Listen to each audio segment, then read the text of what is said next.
सोमदत्त शर्मा। मैं इस वक्त कोल्हापुर में मौजूद हूं और कोल्हापुर में आज एनसीपी अध्यक्ष शरद पवार की एक बहुत बड़ी सभा होने वाली है। जिस तरह से महाराष्ट्र का राजनीतिक माहौल बदला हुआ है, उसी को लेकर एनसीपी अध्यक्ष शरद पवार एक बड़ा ऐलान कर सकते हैं। आप देख सकते हैं इसी मैदान पर, ये कोल्हापुर का तपोवन मैदान है। इसी मैदान पर ऐसा बताया जा रहा है कि लगभग 1 लाख से ज़्यादा लोगों को यहाँ पर बुलाया गया है और उनके सामने संवाद करेंगे एनसीपी अध्यक्ष शरद पवार। यहाँ पर फिलहाल जो देख रहे हैं आप, जो यहाँ के आयोजक हैं, उन्होंने यहाँ पर काम करना शुरू कर दिया है और अगले कुछ ही मिनटों में या कुछ ही घंटों में यहाँ पर जो है काम पूरा हो जाएगा। यहाँ पर जिस तरह से हमने बताया कि महाराष्ट्र का जो राजनीतिक माहौल बदला हुआ है, उसी को लेकर शरद पवार कुछ बड़ा ऐलान कर सकते हैं। मेरे साथ इस वक्त महेश तपासे, जो कि सीनियर स्पोक्स पर्सन हैं एनसीपी के, उन्हीं से बात करते हैं। तपासे साहब, आज क्या ऐलान होने वाला है एनसीपी की तरफ से? महाराष्ट्र में सुख शांति समृद्धि हो। महाराष्ट्र की राजनीति समाज नीति बिगाड़ने का जो लोग प्रयत्न कर रहे हैं, भगवान प्रभुचंद्र राम उनको सद्बुद्धि दे। सबसे पहले तो हमारी कोल्हापुर की माँ जगदम्बा की इस भूमि से ऐसी प्रार्थना रहेगी कि जो महाराष्ट्र की राजनीति बिगाड़ने की कोशिश कर रहे हैं, उनको परमेश्वर सद्बुद्धि दे। आप देख रहे हैं कि हमारी परिवार संवाद यात्रा हमारे प्रदेश के अध्यक्ष जयंत पाटिल साहब ने शुरू की थी और उसी के तहत चलते हुए उसका आज समारोह कार्यक्रम इस कोल्हापुर की ऐतिहासिक भूमि पे और ऐतिहासिक ग्राउंड भी है, यहाँ पे हो रहा है। लाखों की तादाद में लोग आएंगे। महाराष्ट्र के हर कोने से, हर विधानसभा क्षेत्र से, हर लोकसभा क्षेत्र से हमारे पदाधिकारी यहाँ पे आएंगे और पवार साहब क्या मार्गदर्शन करेंगे उसके, और अजीत दादा क्या मार्गदर्शन करेंगे उसके ऊपर पूरे लोगों का ध्यान रहेगा।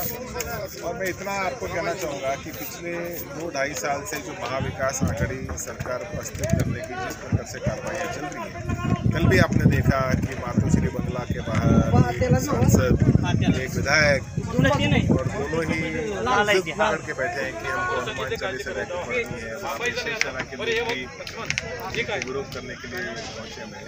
वास्तविक देखिए, आपको हनुमान चालीसा पढ़ के आप जरूर पढ़िए, अपने घर में पढ़िए, हनुमान जी के मंदिर में चाहिए पढ़िए, और कोई आपकी जो जगह है वहाँ पे पढ़िए। लेकिन किसी प्रकार की राजनीतिक चेतावनी देते हुए जो माहौल खराब करने की बातचीत चल रही है, मैंने कल भी कहा था, देश 10 ऐसे राज्य हैं जहाँ बिजली की समस्या आ सकती है, कोयले की समस्या, और कोयले की समस्या की वजह से अगर उन्होंने उस पर ध्यान दिया होता, प्रधानमंत्री महोदय को बोले होते या सांसद के अंदर प्रश्न उठाया होता, तो आज ये परिस्थिति नहीं थी। लेकिन राम की राजनीति करनी है, रहीम की राजनीति करनी है। अच्छा तपासे साहब, जिस तरह से आपने कहा कि एक परिवार संवाद जो यात्रा आपके जो अध्यक्ष हैं महाराष्ट्र जयंत पाटिल साहब, उन्होंने की है, किस तरह का रिस्पॉन्स मिला है लोगों की तरफ से? क्योंकि लगभग 2.5 साल का कार्यकाल हो गया है एनसीपी सरकार का, जो गठबंधन है उसमें। देखिए, बहुत ही अच्छा रिस्पॉन्स महाराष्ट्र की जनता ने हमारे प्रदेश अध्यक्ष जयंत पाटिल साहब को दिया। हर क्षेत्र में गए, लगभग 14,000 किलोमीटर का ट्रैवल उन्होंने किया है पूरे महाराष्ट्र के अंदर। सारी विधानसभाओं में भी गए हैं, सारे लोकसभा क्षेत्रों में भी गए हैं, छोटे छोटे कस्बों में गए हैं, आदिवासी बस्तियों में गए हैं, पिछड़े वर्ग के लोगों की बस्तियों में गए हैं। और आप देखेंगे कि आज बड़े पैमाने में यहाँ पे लोग पवार साहब को सुन रहे हैं, अजीत दादा को सुन रहे हैं, जयंत पाटिल जी को सुन रहे हैं, राज्य के गृह मंत्री दिलीप वळसे पाटिल जी को सुन रहे हैं, हमारी नेता सुप्रिया ताई को सुनने यहाँ पे आएंगे।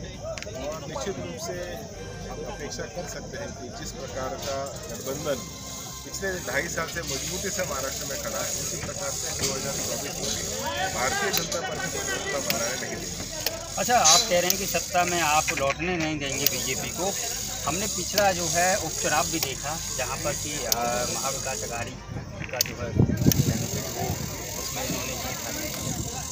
आप किस तरह से देखते हैं? क्योंकि तीनों पार्टियां अगर एक साथ मिलेंगी तो ये तो सीधी सी बात है कि बीजेपी को मौका नहीं मिलेगा दोबारा। देखिए, बीजेपी के पास विकास वो राजनीति के दम पे,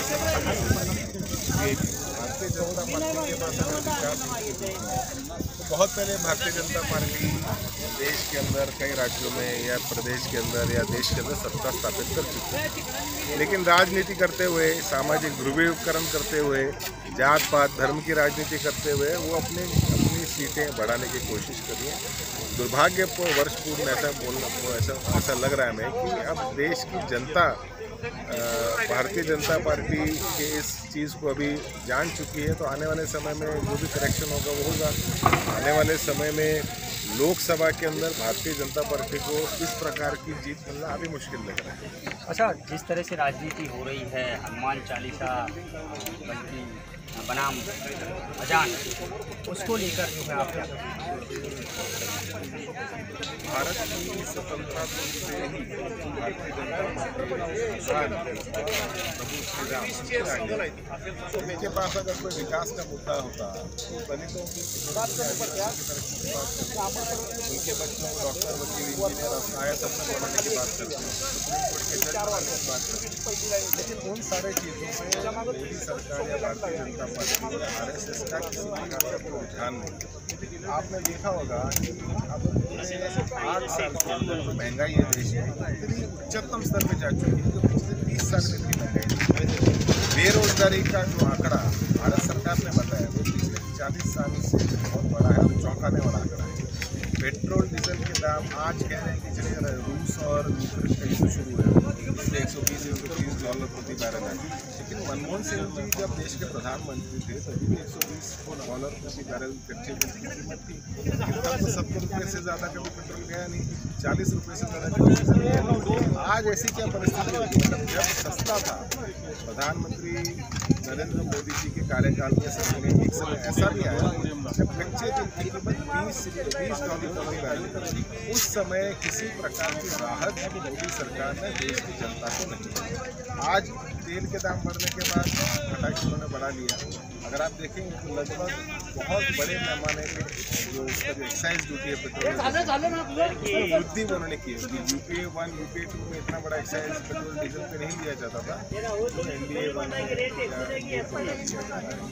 अच्छा, आप तो कह रहे हैं कि जो सामाजिक मुद्दे हैं, महंगाई के मुद्दे हैं, इसके अलावा और भी जो है कई मुद्दे सामने आए हैं, उन सब मुद्दों को पीछे छोड़कर बीजेपी से जो है उनकी राजनीति जो है अपना रही है। बिल्कुल, क्योंकि उनके सारी बयानबाजी एक तरफी है।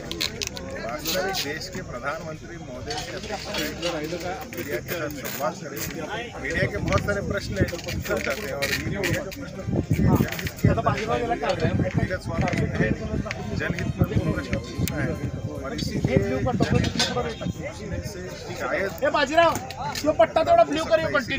पिछले 8 साल में प्रधानमंत्री नरेंद्र मोदी साहब की एक प्रेस कॉन्फ्रेंस हमने नहीं देखी। आज महंगाई का मसला है, बेरोजगारी का मसला है, जातीय धार्मिक तनाव का मसला है। अब आप बताइए, राज ठाकरे जी ने जब अजान की बात की या जो हमारे लाउड स्पीकर उसकी बात की, तो देश के अंदर ऐसे बहुत से राज्य हैं जहाँ भारतीय जनता पार्टी की सरकार है। महाराष्ट्र में भी थी। मैं तोगड़िया जी की स्टेटमेंट देख चुका हूँ। तोगड़िया जी ने बोला कि जब महाराष्ट्र में भाजपा का शासन था, देवेंद्र फडणवीस जब मुख्यमंत्री थे, तब तो आपने लाउड स्पीकर नहीं उतारे, आप सत्ता जाने के बाद आपको ऐसी क्या जल्दी आ गई? ये तोगड़िया जी का स्टेटमेंट, मेरा स्टेटमेंट नहीं है। अच्छा, एक सवाल ये है कि राज ठाकरे जो है इस तरह की बयानबाजी कर रहे हैं, भड़काऊ भाषण भी दे रहे हैं, तो उनके खिलाफ आपकी सरकार है, आपके गृह मंत्री हैं, वो कार्रवाई क्यों नहीं करते हैं राज ठाकरे को? कार्रवाई निश्चित रूप से सरकार करने से ज़्यादा जनता करती है।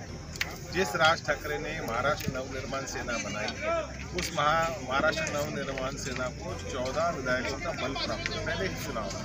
उसका अब एक विधायक बाकी है और वो भी आने वाले 2024 के चुनाव में मनसे का उम्मीदवारी लेगा, ऐसी कोई गारंटी नहीं। तो शायद भारतीय जनता पार्टी में शामिल होगी ऐसी परिस्थिति। तो महाराष्ट्र की जनता राज ठाकरे को जो जवाब देना था वो दे चुकी है और इसीलिए सरकार की तरफ से ठीक है, सरकार की तरफ से जो लीगल पॉइंट्स हैं उसके ऊपर बिल्कुल रूप से बातें चल रही हैं। कुछ समाज सेवी संगठनों ने भी याचिकाएं दाखिल की हैं कोर्ट के अंदर। अब देखें, क्योंकि जुडिशल मैटर उस पर आज बयान करना ठीक नहीं है, लेकिन अब उनका जो एक महाधिवेशन औरंगाबाद में होने जा रहा है उसके अंदर मैंने जो लेटेस्ट खबर ये पड़ी कि पुलिस ने उनको विनती की है, दरखास्त की है कि 3 मई की ईद होने के बाद आप कर सकते हैं, उसके पहले करके वातावरण खराब करने की कोशिश ना करें। ऐसा पुलिस ने शायद उनको कहा, ऐसा मैंने नहीं पढ़ा। अच्छा, एक आखिरी सवाल कि जिस तरह से आज शरद पवार साहब की सभा है, क्या कोई ऐसा कोई बड़ा खुलासा होगा या कोई बड़ा जो है ऐलान कर सकते हैं पवार साहब, क्योंकि जिस तरह से महाराष्ट्र के कोने कोने से जो है कार्यकर्ताओं को यहाँ पर बुलाया गया?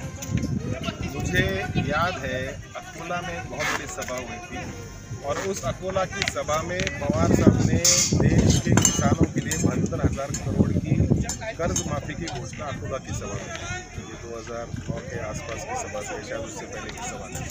तो आज देखते हैं, कोल्हापुर की भूमि में हम आए, माँ जगदम्बा की भूमि है, माँ जगदम्बा हमें क्या आशीर्वाद देती है। और ये अम्बा माता की कृपा से पवार साहब बड़े नेता है, देश के बड़े नेता हैं, क्या बात करते हैं उसके ऊपर हमारी नहीं, लेकिन मीडिया की और देश के लोगों की नज़र रहेगी। अपेक्षा कर सकते हैं कि पवार साहब के पास से कोई बड़ी बात है। बहुत बहुत धन्यवाद।